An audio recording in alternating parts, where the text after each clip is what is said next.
শহরের ব্যস্ত রাস্তায় প্রতিদিনই শোনা যায় এক ব্যতিক্রমী কণ্ঠ। ফুটপাথই যার মঞ্চ, আর পথচারীরাই তার শ্রোতা। তিনি একজন স্ট্রিট সিঙ্গার। বাংলা, হিন্দি দুই ভাষায় গান গাইতে পারেন তিনি।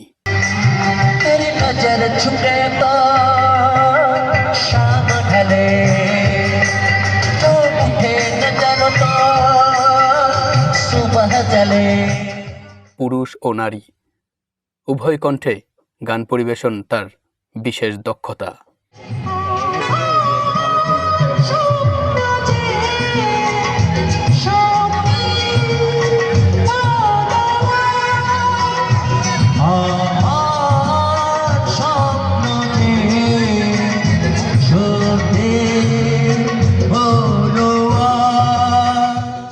কোনো শিক্ষাগত যোগ্যতা নেই তার।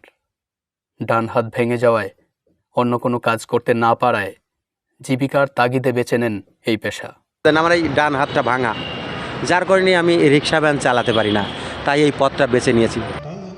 তিনি জানান, এই ব্যতিক্রমী শিল্পের অনুপ্রেরণা তিনি পেয়েছেন ভারতীয় এক শিল্পীর থেকে। গান সম্পর্কে আমার কোনো ধারণা ছিল না, কারণ আমি গান কিছুই জানতাম না। দেখেছিলাম সম্পূর্ণ ইন্ডিয়া থেকে। ইন্ডিয়ায় দেখে মনে মনে ভাবলাম দেখি আমি চেষ্টা করে কিছু করতে পারি কিনা।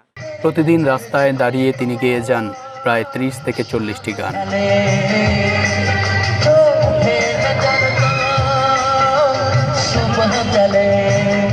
মানুষকে আনন্দ দিয়ে পাওয়া সহযোগিতায় চলে তার সংসার। এই শিল্পী প্রমাণ করেছেন, অসুবিধাই কখনো কখনো মানুষের সবচেয়ে বড় শক্তি হয়ে ওঠে। জীবনযুদ্ধে গানই ভরসা এই পথশিল্পীর।